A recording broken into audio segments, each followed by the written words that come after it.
స్టోరీలోకి వెళ్లే ముందు మా ఛానల్ని సబ్స్క్రైబ్ చేయండి.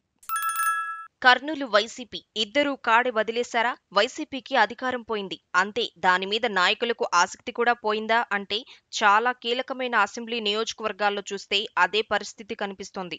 ఒకనాడు ఇన్ఛార్జి పదవి కోసం పైరవీలు చేస్తూ తెగ హడావిడి చేస్తూ ఉండేవారు. తీరా అంతా చేసి పదవులు తెచ్చుకుని ఎన్నికల్లో టికెట్లు దక్కించుకున్న వారు పార్టీ ఓడాక మాత్రం కనిపించటం లేదని అంటున్నారు. దాంతో 5 ఏళ్ల పాటు కర్నూలు ఎమ్మెల్యేగా వైసీపీకి పనిచేసిన ఎమ్మెల్యే కనిపించటం లేదు. కొత్తగా 2024 టికెట్ సంపాదించుకుని పోటీ చేసిన ఆయన కూడా కాడి వదిలేశారు అని అంటున్నారు. దీంతో ఇద్దరికీ చెడిన చందంగా కర్నూలు వంటి చోట వైసీపీ స్థితి తయారైంది అని అంటున్నారు. కర్నూలు అసెంబ్లీ నియోజకవర్గం వైసీపీ ఎమ్మెల్యేగా 2019లో హఫీజ్ ఖాన్ గెలిచారు. ఆయన 5 ఏళ్ల పాటు ఎమ్మెల్యేగా రాజ్యం చేశారు. ఇక 2024లో ఆయనకు టికెట్ ని అధినాయకత్వం నిరాకరించింది. దాంతో అలిగి ఆయన పార్టీకి దూరమైపోయారు. కర్నూలు ఎమ్మెల్యే టికెట్ ని సీనియర్ ఐఏఎస్ అధికారిగా ఉన్న ఇంతియాజ్ అహ్మద్ తన పదవికి సైతం రాజీనామా చేసి దక్కించుకున్నారు. అయితే కూటమి ప్రభంజనంలో అక్కడ టీజీ భరత్ గెలిచారు. గెలవడమే కాదు, మంత్రిగా కూడా అయిపోయారు.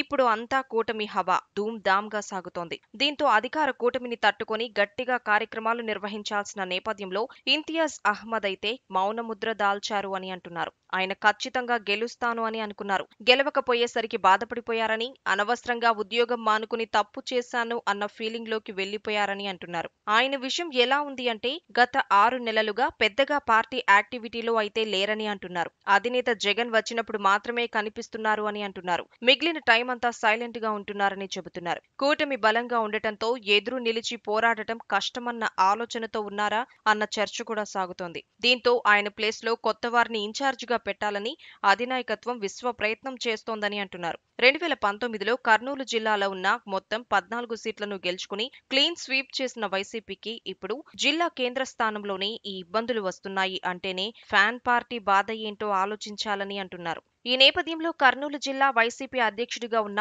ఎస్వి మోహన్ రెడ్డి భార్య విజయ్ మనోహరిని ఇన్ఛార్జిగా నియమిస్తారని అంటున్నారు. ఆమె కూడా 2024లో టికెట్ కోసం ప్రయత్నం చేశారని అంటున్నారు. అయితే ముస్లిం మైనార్టీలు ఎక్కువగా ఉన్నందువల్ల వారికి టికెట్ ఇవ్వాలని భావించి అధినాయకత్వం ఇంతియాజ్ అహ్మద్ కి టికెట్ ఇచ్చింది. కానీ ఇప్పుడు కర్నూలులో వైసీపీ కాడి మోసేవారే కనిపించటం లేదని, అందువల్ల ఆమెను ఏరుకోరి తెచ్చి పగ్గాలు అందిస్తున్నారని అంటున్నారు. దీంతో ఇంతియాజ్ అహ్మద్ కి వైసీపీ చెక్ చెప్పేసినట్లే అంటున్నారు. కేవలం 6 నెలల తేడాలోనే రాజకీయ ఎంట్రీ, ఎగ్జిట్ రెండూ ఆయనకు జరిగిపోయాయా అన్న చర్చ అయితే ఉంది మరి.